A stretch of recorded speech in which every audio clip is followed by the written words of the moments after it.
Hello, very good morning to you wherever you are. My name is Benedict Owusu. Welcome to the first edition of Playmakers in the year 2021. And on that note, I wish you all a happy new year. Well, always a pleasure joining you on this platform every Saturday morning from now till the hour of 9 to talk sports, to let you know what's happening in the world of football. Well, a lot to talk about this morning here on the show. From the local scene to the international scene, we're going to look at Kumasi Asante Kotoko. They've been drawn against Algerian giant ES Setif in the last round of the 2021 CAF Confederation Cup. They dropped from the CAF Champions League by virtue of everything that happened this week in their game against Al Hilal of Sudan. We'll also look at the Ghana Premier League, where we'll take a look at Legon City. They have finally won their first game of the season after beating Wafa by a goal to nil at the Accra Stadium last night. Still with the Ghana Premier League, and the government of Ghana has granted permission for the various stadiums to admit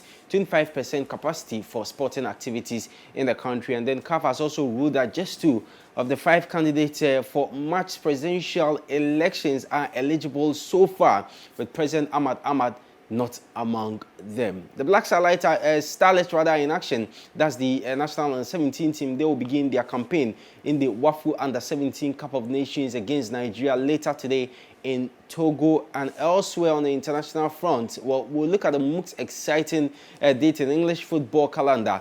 That's the 3rd round of the English FA Cup. Some games were played yesterday. Liverpool against Aston Villa. Also at the Molineux Stadium, Crystal Palace went away to play against Wolverhampton Wanderers. To bring you details of those matches, plus what was an amazing night in the German Bundesliga, where Bayern Munich at halftime were leading by 2-0. Borussia Mönchengladbach mount a comeback, an impressive comeback, to win that game by 3-2. We'll also talk about the La Liga, the Serie A, as well as the French Ligue 1. I'll give you fixtures of everything that you need to know. Something special is going to happen on this show. For the very first time, we're going to open the phone lines for you out there to interact with us. So as the show goes on, I will announce the number to call, so you can also get through to us. And even before you call, you can get through to us on our WhatsApp line, which is 0592-896-001, 0592-896-001. This is Playmakers here on MX24. I'm Benedict Owusu. We are back with more after this. Don't go away.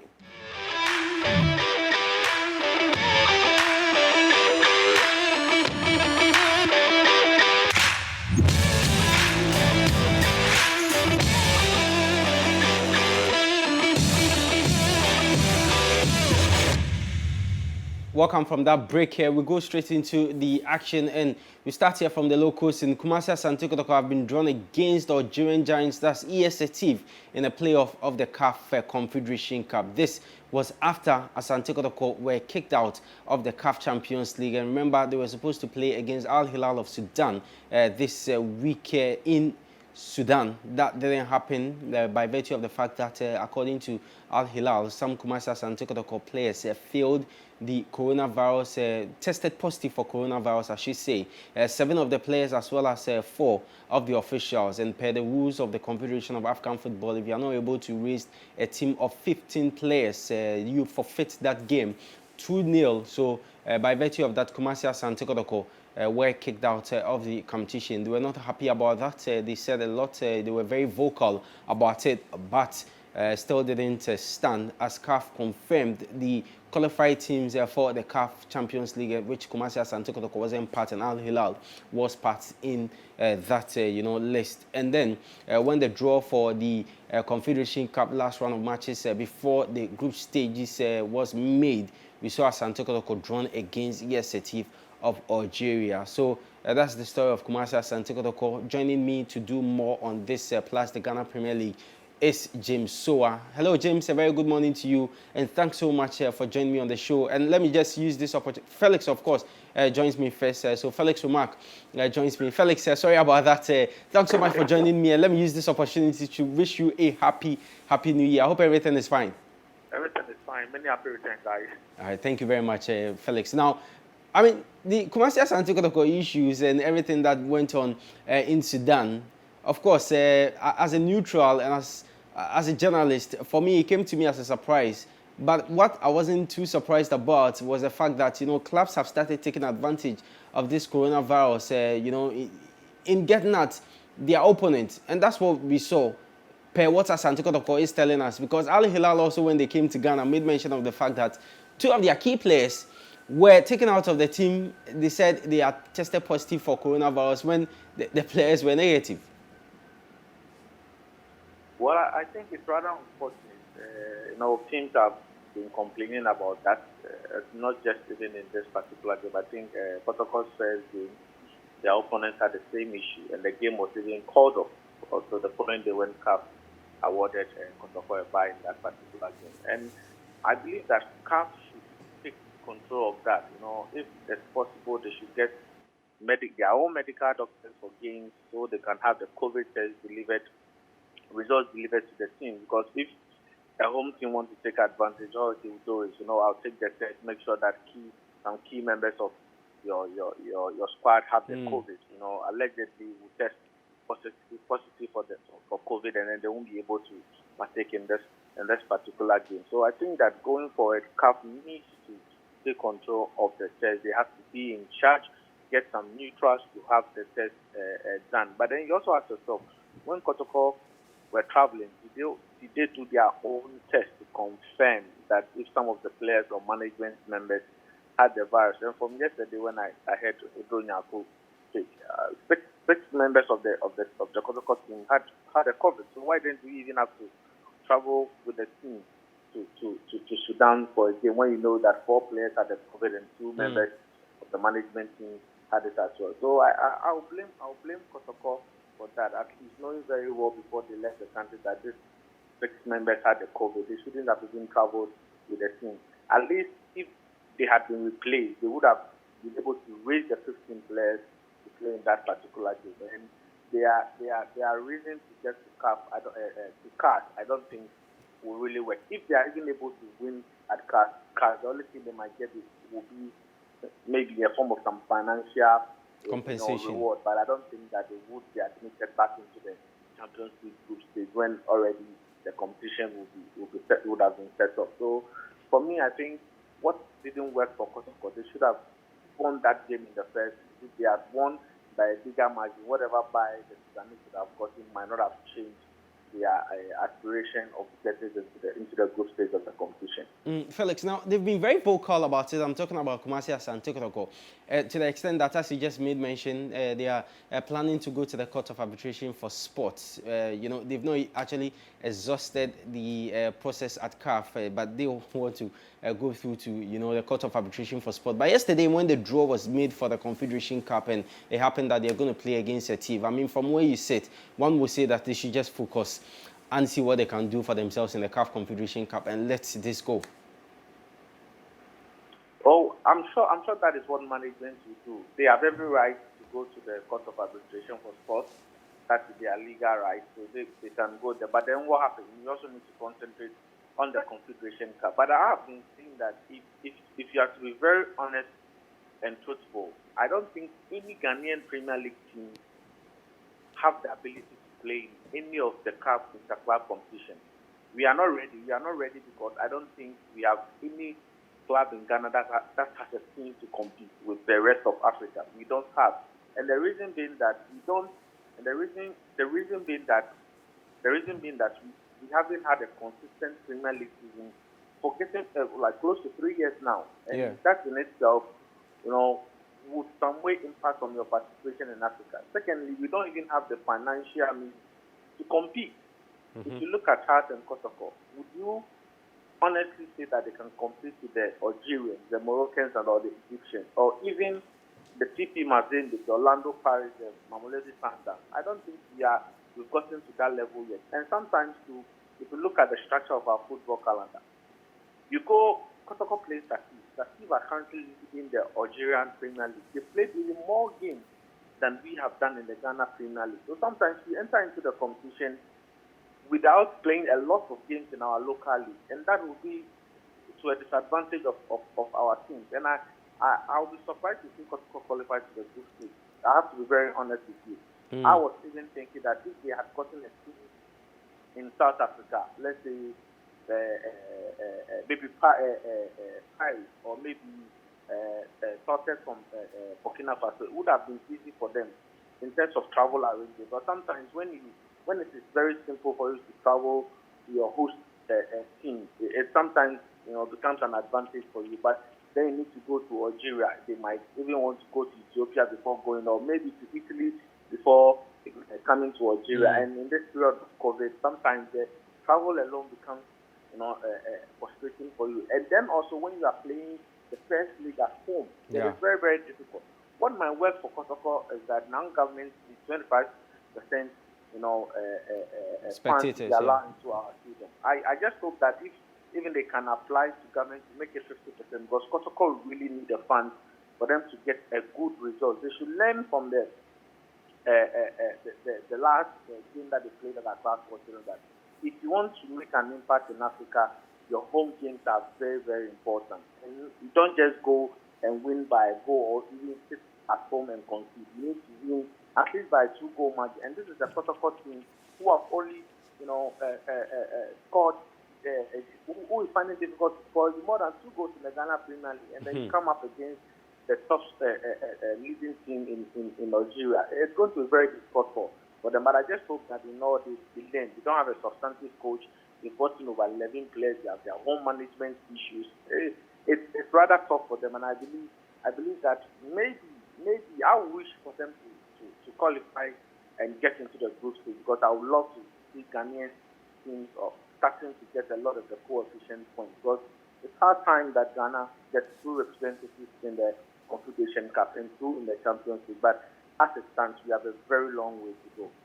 Okay, Felix, away from Kumasi Asante Kotoko, a lot of reactions have come through following government's decision to grant permission for 25% of fans to attend the Ghana Premier League matches. I'm sure this came to you as good news.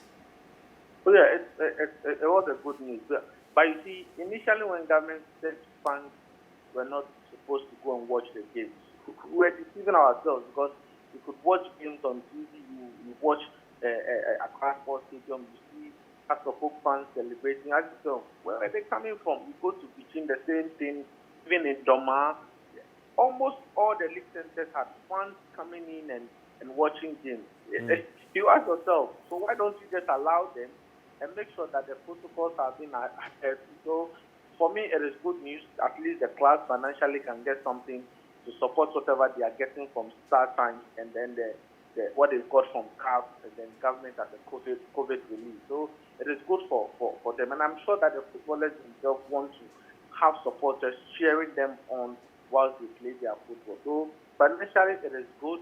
It is also good for our game. At least now we can manage the virus by adhering to those COVID protocols. So I'm very, very happy to hear government say that fans can get into the stadium. I'm hoping that whoever wants to go and watch a Premier League game will make sure that social distancing, you have your hand sanitizers, you have your face mask and all that, and then you enjoy your game of football. Now, let's get into the game proper and talk about match day 8 of the Ghana Premier League, which, of course, started yesterday at the Accra Stadium with Legon Cities winning their very first game of the season at the expense of Wafa. I mean, if you're a Legon Cities fan, of course, you'll be very excited to finally get your campaign back on track. And I like what they put on their Twitter handle. They said, now the Ghana Premier League has started.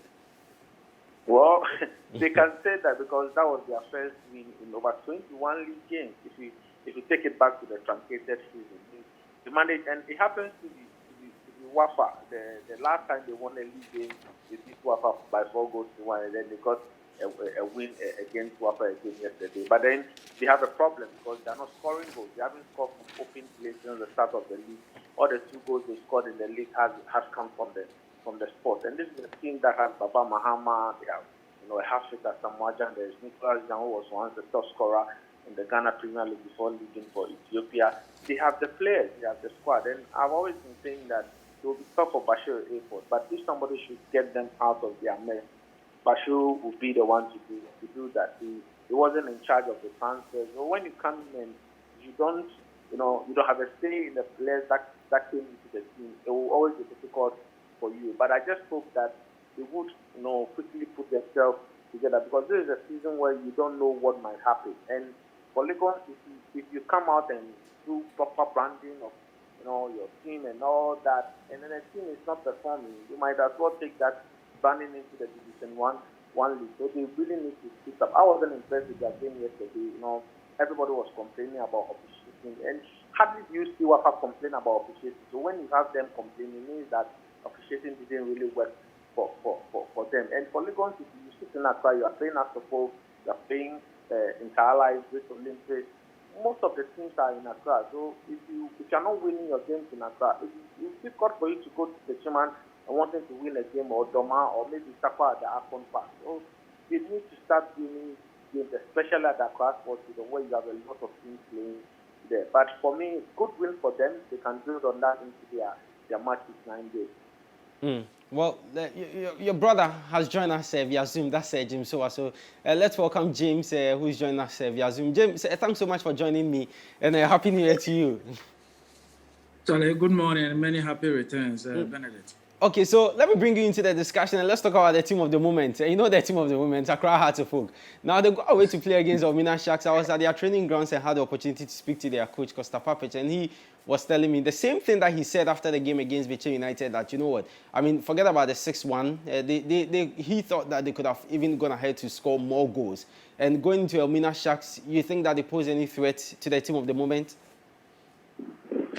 Well, Elmina Sharks, we all know, play tantalizing football, and their coach is not afraid to attack whoever or whatever team he faces. But the current form, if the current form of Accra Suffolk is anything to go by, then I think Sharks are in for a long haul. But we know Accra Suffolk, today they look warm, tomorrow they look cold. They've not really found their feet yet, but we were actually happy with what we saw against Bechem United. Then we all know Bechem United were at the summit of the league log, and they had not lost the game prior to meeting Accra Suffolk. So annihilating them, yes, someone would say because of the red card, but we saw a good Accra Suffolk side performance. Their midfield, I think, was solid.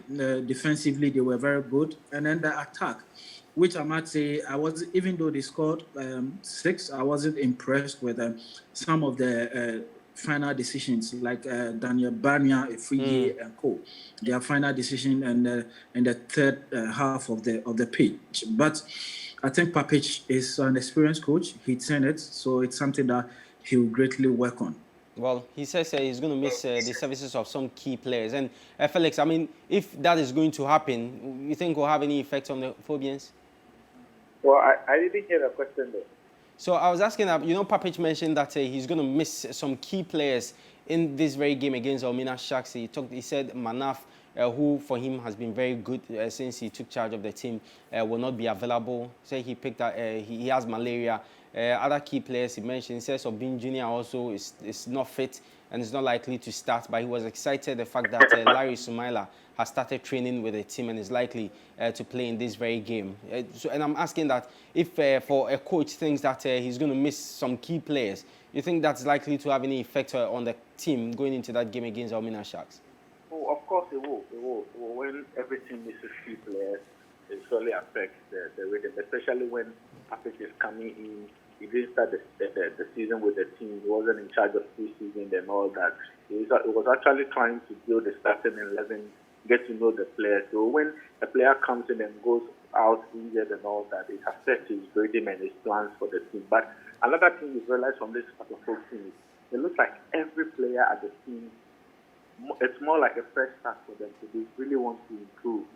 Pacific wasn't missing the services of Emmanuel Nete and Frederick and Sambutu. Players have come in with them.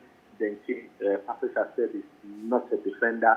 He wants him up the pitch. The pitch is playing him on the flank as a midfielder and all that. So it's good. It's good sometimes, when you don't have the big players available, or the other ones come in and want to prove a point to the coach why they also deserve to be in their plans and also deserve to start. And sometimes it's always a big positive for the team. But every player that comes to Accra is supposed to be ready for situations like this. If you are not a good player, I don't think a team like Accra is supposed to want to have you in their ranks or their foot.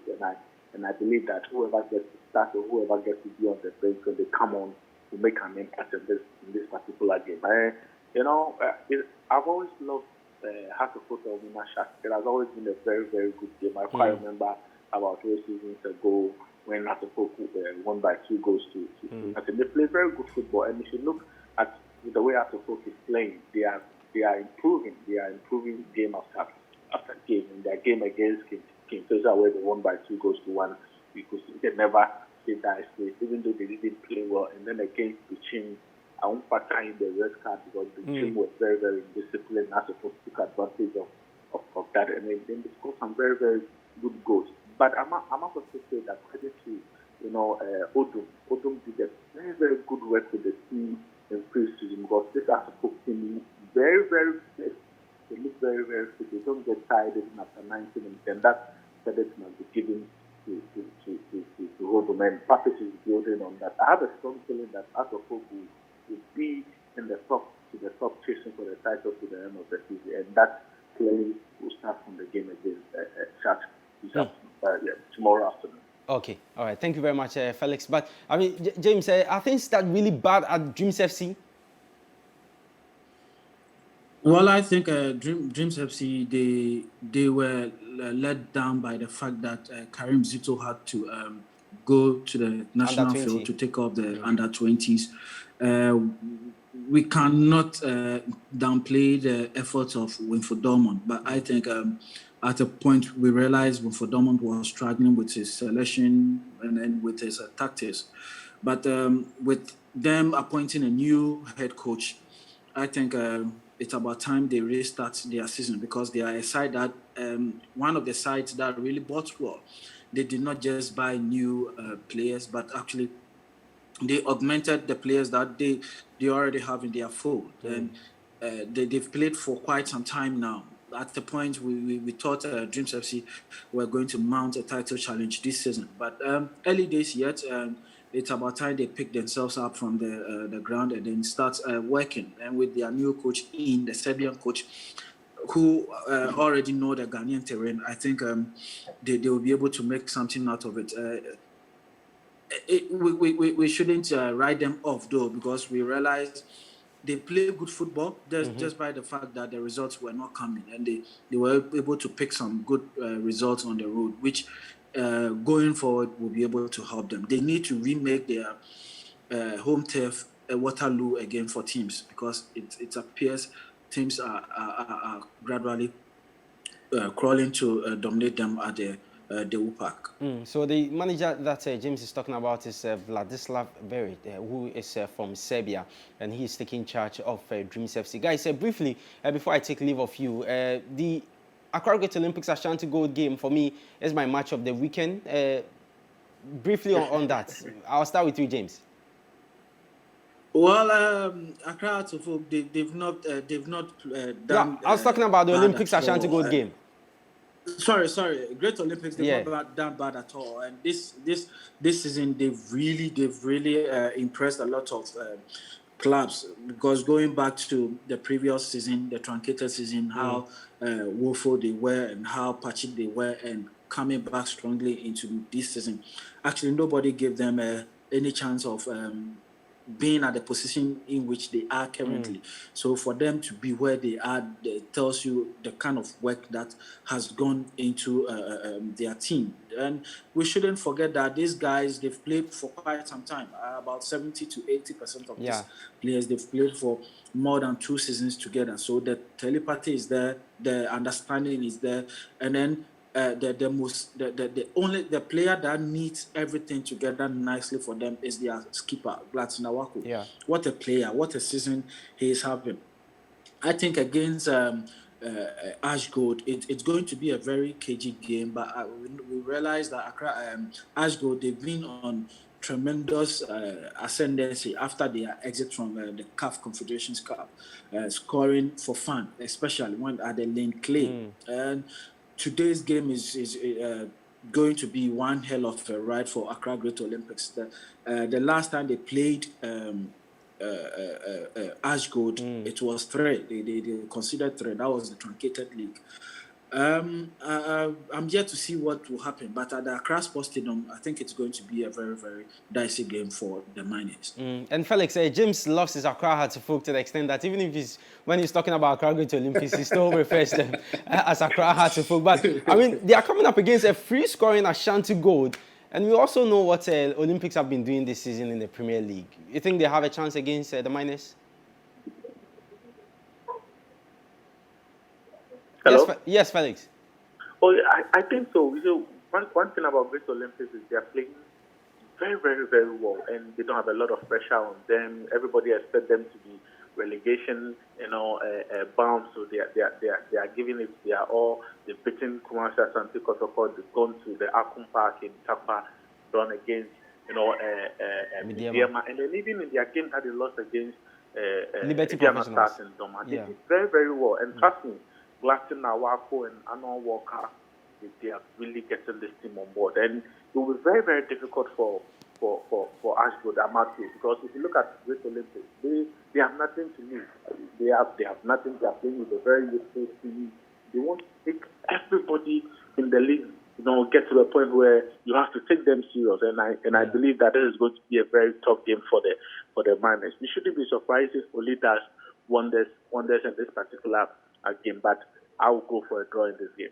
All right, guys, thanks so much for your time here on the show. Really, really appreciate it. So that was Felix Romake speaking to us, and then on phone, and then you also had James Soa join us via Zoom. We'll definitely do this same time, God willing, next week. So quickly, let's go through what you expect in terms of the full fixtures of match day 8 of the Ghana Premier League, which I made mention earlier. I started yesterday with Legon Cities beating Wafa by 1-0 at the Accra Stadium, and by virtue of that, Legon Cities have recorded their very, very first win of the season. Midiama is in a game again.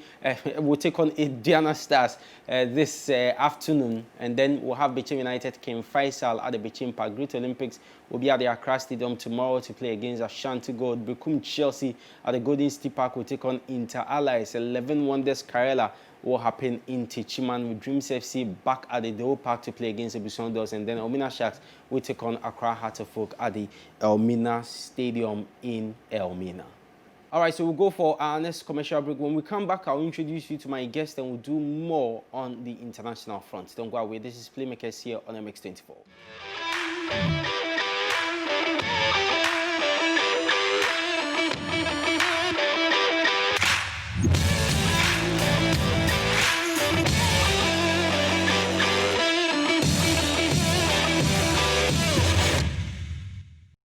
All right, so you're still on Playmakers. My guests are in Eustace Akwe, a regular guy on the show. He's a Manchester United fan. And then Eddie Akins making his debut on the show in this new year, 2021. I told you that a lot of new things are going to happen. Charlie, guys, thanks so much for joining me on the show. Eddie, good to have you. And good to be here. And because you're here, let's talk about Frank Lampard. Charlie, you've bought him all the players, but still results are not coming. It's a situation Chelsea would have to go through as a team. How long are you going to go through as a team? It's not going to take long if the right things are done. I think Chelsea knew what they were getting when they went in for Frank Lampard. He is inexperienced at the top level. Members of his backroom staff, i.e. his assistant manager, Jody Morris, is also very, very much inexperienced at the top level. So really, there isn't any proper balance. So who is Lampard taking counsel from? Is Jody offering him the right counsel? Now, in game, during games, are we seeing Jody Morris's impact on Lampard's decisions? I think that Jody Morris is really not helping the cause, because look, all the top coaches in this world talk about Pep Guardiola at Man City. He described Arteta as that analyst and that person who provides solutions. Exactly. And we also what happened the season after Arteta left Man City. They could not win the title, and you could feel Pep was really suffering. You can talk about Jose Mourinho, who referred to Rui Faria, his long-standing assistant, methodic right arm. Okay, and so you can go on and on. You can refer to Jurgen Klopp, who referred to Buvac as the brain of his team. So it tells you that assistant managers have a role to play in football management and in any team that they find themselves in. What really can we say about Jody Morris? I think Lampard is in this alone. Okay, he's in this alone because in times like these, you need proper counsel from everyone. Okay, and it's high time Chelsea start to look at, maybe balancing that technical bench with a few experienced heads. But I think Chelsea would go through this. Lampard himself is learning the ropes. Chelsea always knew that Lampard was going to learn the ropes, but he's doing that in a much slower way than anticipated. So Chelsea should give him the whole season to go through this. Lampard took the job against all odds. Okay, when Chelsea really were suffering a transfer ban, Chelsea lost their talismanic forward in Eden Hazard. Lampard's job has been very different from what other managers have faced in Chelsea. Lampard is managing a whole transition. So it comes with its complexities and complications, and that needs time and patience. But there is no patience because you've spent money. You've brought in Kai Havertz, you've brought in Timo Werner, you've brought in Ziyech. So no fan will sit down and say, okay, yes, because there was a transfer ban, we are going through a transition. We should give you patience. And already he's also, giving some of the fans, the expectations have gone that high, and they expect Chelsea to win something at least this season. So that tells you that Lampard whet the appetite of the fans in his first season because they saw potential in the manager. Okay, so if a manager shows you promise and potential, you need to support him. You need to make sure that. But they supported him by giving him players. Exactly, but when when you give the tools to a manager, you need to give him time to make the tools work, and more so when the team is in transition. Now, look, the whole spine of the team is out of place. We're not talking about the Drogba, Lampard, Terry era. This is a different era. This is a different Chelsea with a different playing style. Everything looks different about this Chelsea side, and it will take time. But Lampard and the team must not sacrifice good performances and results for that. Fans would want to see good performances on a consistent basis because good performances promise great results. And so it's not as if I'm asking for time for Lampard to be lazy and not churn out good performances. The team must be able to perform. Okay, but definitely Lampard needs time to do that. If what Eddie is anything to go by, then Manchester United, we've seen it work time in, time out after giving Ole Gunnar Solskjaer the time. Now, you're all seeing the good things that he can do.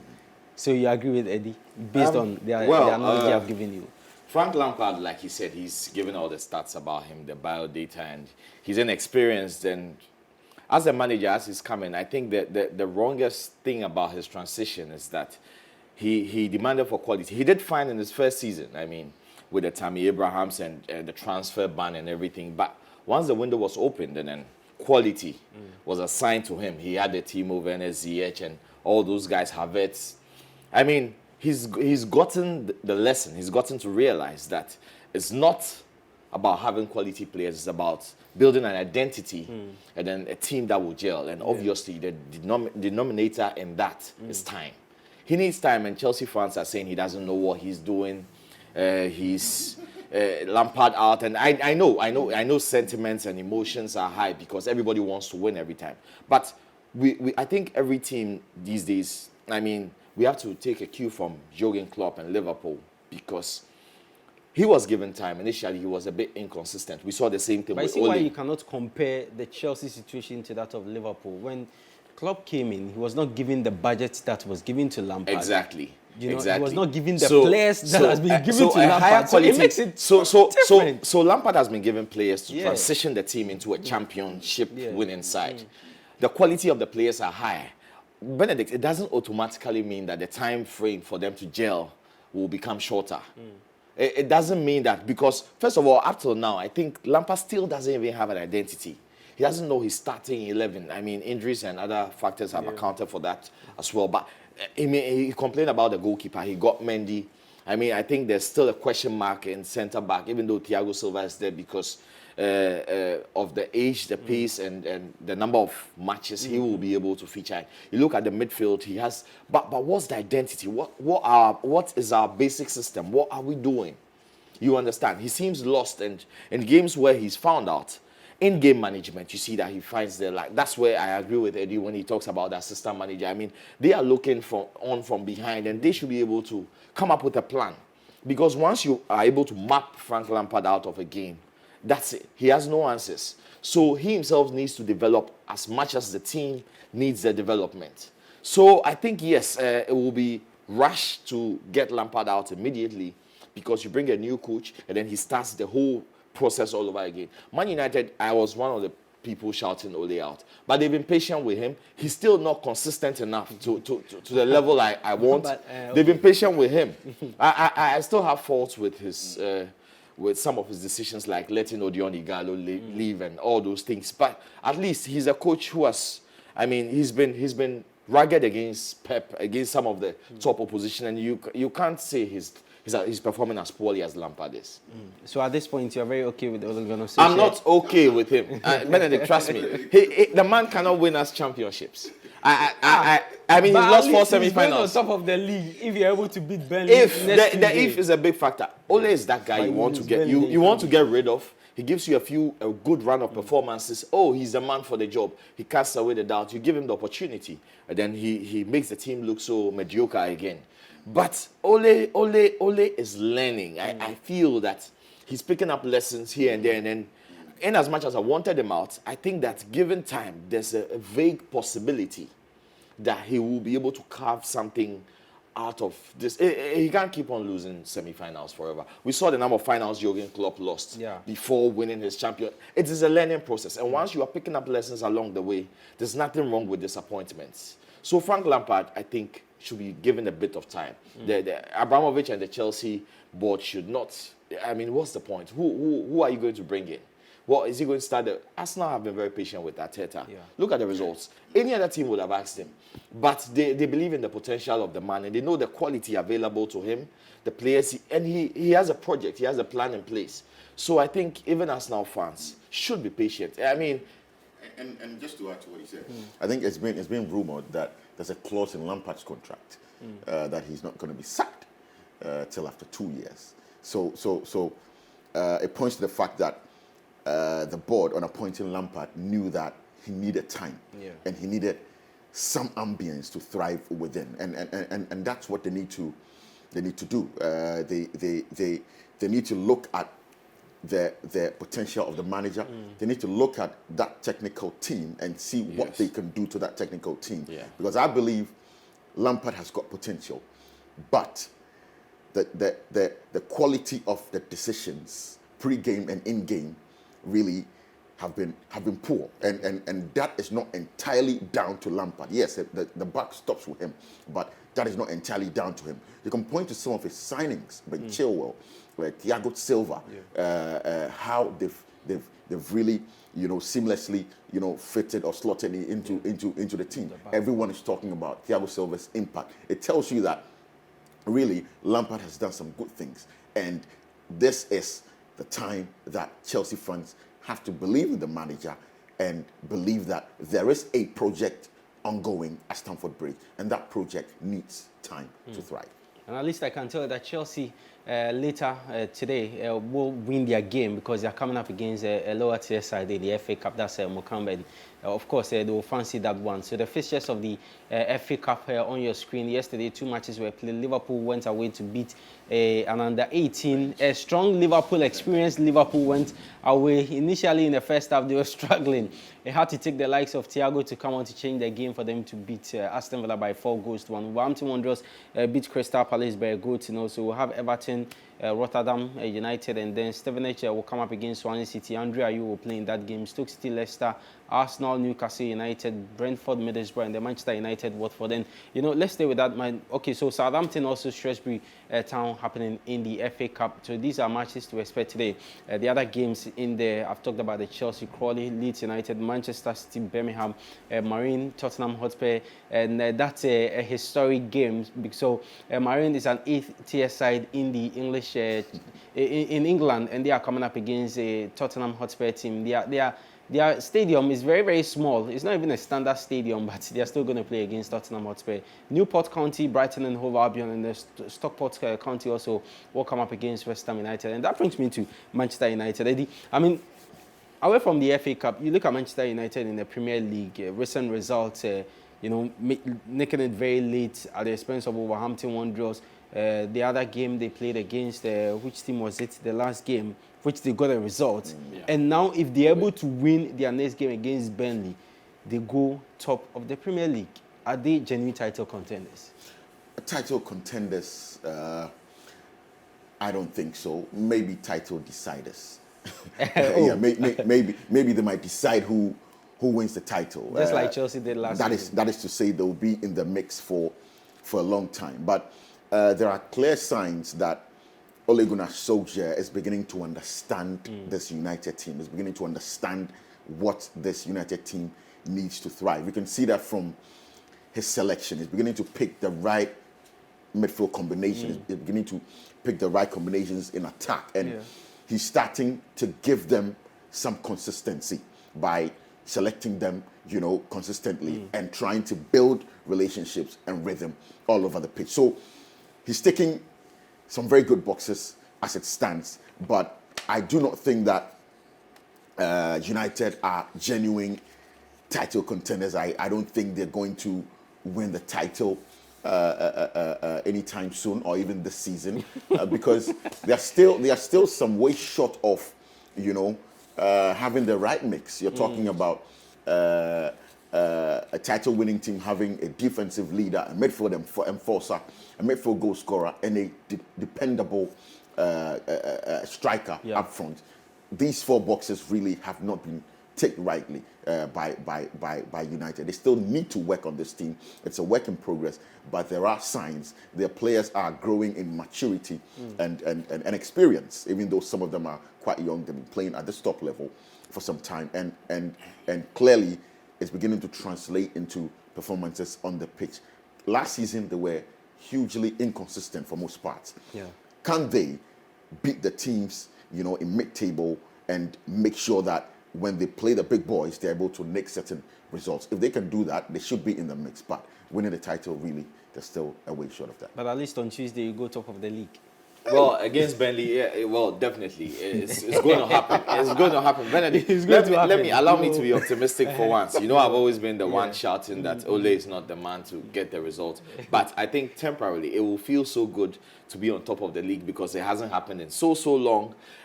But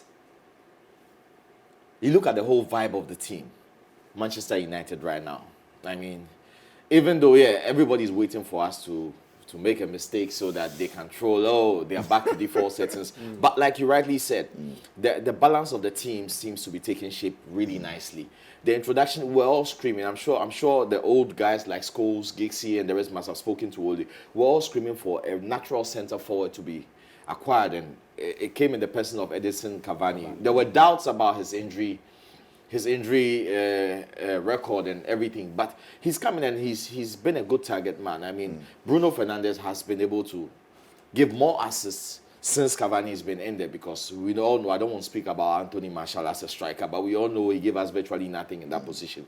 He's good as a winger. He has the abilities, the speed, the skill set. He cannot play with his back to goal and all that. And so Ole has understood that he's made certain decisions, be able to draw Paul Pogba onto the bench. That was a very bold decision by Ole. I mean, to put Paul on the bench because Paul gives his all for France. He's that player who comes to Man United and feels he's a star player, holds on to the ball for so long, breaks the game up when it's in transition. But he's learned, and when he's coming, you've seen the quality of Paul Pogba over the past few matches. He has it in him. It's there. So when the vibe of the team and the mentality of the team, the mental fortitude of the team is on a certain level, he contributes. He gives his all. He's driving forward. I think we need more goals from him.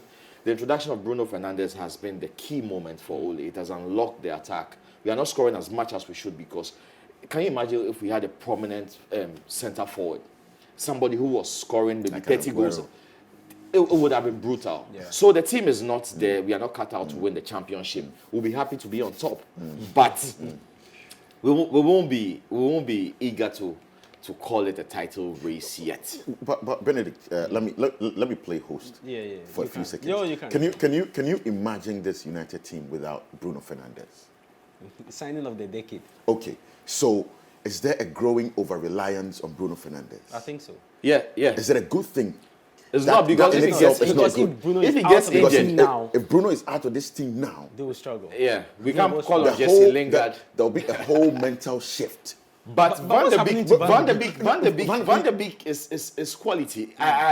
So how is Solskjaer developing Van de Beek to That's another take problem. over?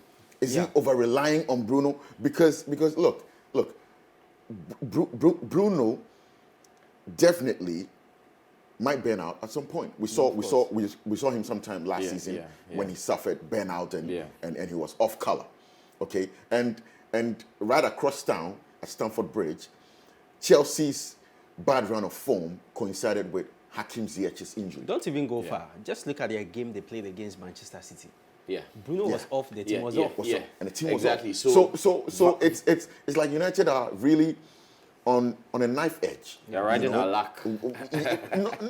Not really on luck. If Bruno plays, United plays. It's true. You have to grant him that quality. In the game they played against Wolverhampton Wanderers, it was Bruno Fernandes that did everything. Yeah. And then got to Rashford. And then he scored that engineer, little the brain, so the forward passer. You are very right, very right. On But the Van de Bruno Beek, angle. like today's game, like this weekend's game, Van de Beek should run the show. Exactly. He should be in that kind of game form trust me, where you just he needs Ole will play consistency. Bruno. Okay, he needs consistency to be able to build his confidence. Yeah. You know, adapt to the team No properly disrespect, but and know his role. But for some weaker opposition, for some teams that are a bit weaker, I think Ole should risk, even if it's 30 minutes, after 60 minutes, rob Fernandes off. Exactly. That's management, that man management That's is a bit lacking for it. me. But hopefully. But you know, at times you can't blame him that much because you look at the game they played against Wolverhampton Wanderers and you are drawing and you want all 3 points. Oh, not that There is kind of no game. way. Yeah, I'm saying that in a situation where Manchester United and that's what we've seen this season in the league.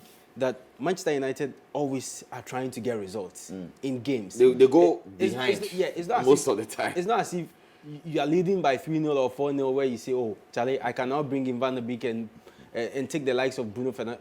You are taking Bruno Fernandes out when you are losing by a goal to when you want to equalize, when you are drawing goalless and you want to get 3 points, when you are drawing 1-1. That will not happen. But let me bring in our viewers. Sorry. So if you are watching and you want to call in, you can. The number is 055 033 1511 055 033 1551. Also 024 738 481. It will be on your screen, so you can call us in here on the show, and that's going to be regular from now till whenever the show is going to run. So you can get to speak to us as well here. But I mean, briefly, let's talk about Liverpool. It was on a nice ride, and then they started stumbling. 3 matches, no results. So untypical of the front three to struggle for goals. In a game against West Bromwich Albion, yes, the one they played at home, they drew 1-1, a game that they should have won. Against Newcastle United, same, and then went away to lose to Southampton. I'll start with you, Eddie. What is really happening to this Liverpool team? I think there are serious issues emerging in the dressing room. I think so. You can point to the Salah incident. It looks like Salah is not happy. Yes. And wants to leave. And Liverpool have always thrived off that front three playing as a unit and that dressing room being in harmony. Okay. So if we're hearing news about Salah not being happy, wanting a move, not being happy about the captaincy, look, you need harmony to sustain a title charge. Okay, you can have the best tools, but if that dressing room is not pulling in the same direction, really, problems will begin to, fester, and they're going to have blocks in that dressing room, and that will start to play out on the pitch. So, I think Jurgen Klopp's biggest problem is off the field, not on the pitch. On the pitch, we all know what Liverpool can do. We know the quality they possess. If they decide to turn up for a game, they play champagne football and they play to the best of their abilities. But off the pitch, he needs to get it right. He's been quite bullish. He's always looking to sweep everything under the carpet. I believe that he's really taking a long, hard look at that Salah situation and really managing it so much so that it does not affect the psyche of the team. I think they are not in a proper place now psychologically, because that dressing room, I really believe, is not the best. And Also- I maintain that they are my favorites to win this season. They are. It's theirs to lose. Because Man City is so far off Yeah, the pace. it's theirs to And lose. Benedict, the key They are not thing, far. another key Man thing. City, if they win their game in hand, it's just 1 point behind. No, I'm between them saying and Man Liverpool. City is far because Man City is not the Man City.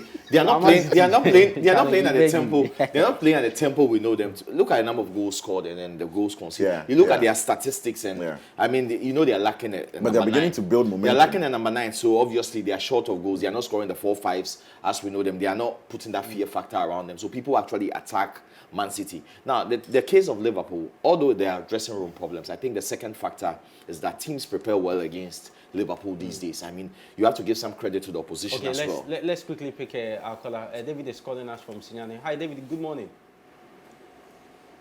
Morning. Yes, please. Let's hear you, sir. You see, talking about the troubles Chelsea is passing through, I think it's as a result of Lampard. His tactics is very questionable. I think Chelsea should sack him and then bring someone who can handle the work. Because Fans will always this be couple of fans. players that are with Chelsea and then he can't even just have a first 11 and then win matches. I think his tactics are very questionable.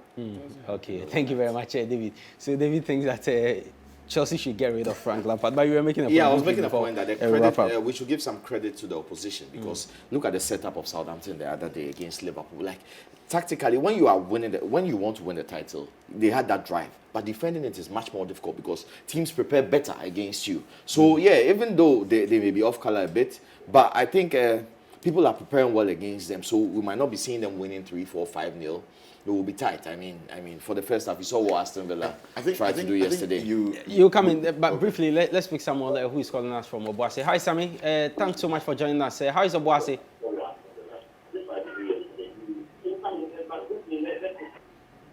Hello, Samuel. Okay, Samuel is on.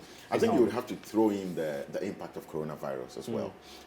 This season was always going to be a very strange season. Yeah, of course. Most matches were always going to be keenly and closely fought because of the absence of fans and the minimum number of fans playing. And that shows from the point tally or the point difference in the table. It looks very, very close. And most teams who really would ordinarily not perform. Just a minute. James is joining us from Kiwi. Briefly, James, how are you? I'm fine. Okay, so let's hear you. 10 seconds. Oh, I think the problem with Chelsea, my team, is Lampard. Let's just sack him and just bring a good coach because right now watching To start what? football is becoming so much that. So I think we should sack Knee-jerk Lampard. reactions. That's all. Okay. All right. Thank you very much for joining us. Definitely next week we'll pick more of your calls here on the show. It's just unfortunate we are not able to pick any more calls at this moment. But next week I promise we'll pick more of your calls here on the show. But before I did give you the fixtures of the FA Cup matches to come this weekend, but elsewhere yesterday we saw what happened in the German Bundesliga. Bayern Munich losing the Sevilla. That these are matches. These are matches to come in the Spanish La Liga.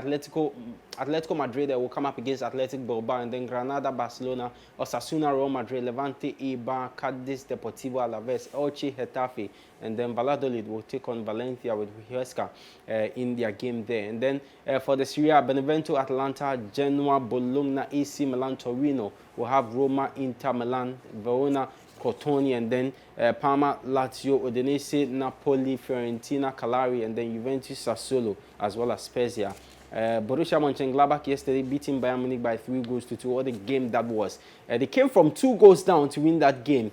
Leverkusen, Werder Bremen will have Mainz over Frankfurt, and then Arminia Bielefeld will take on Hertha Berlin in there.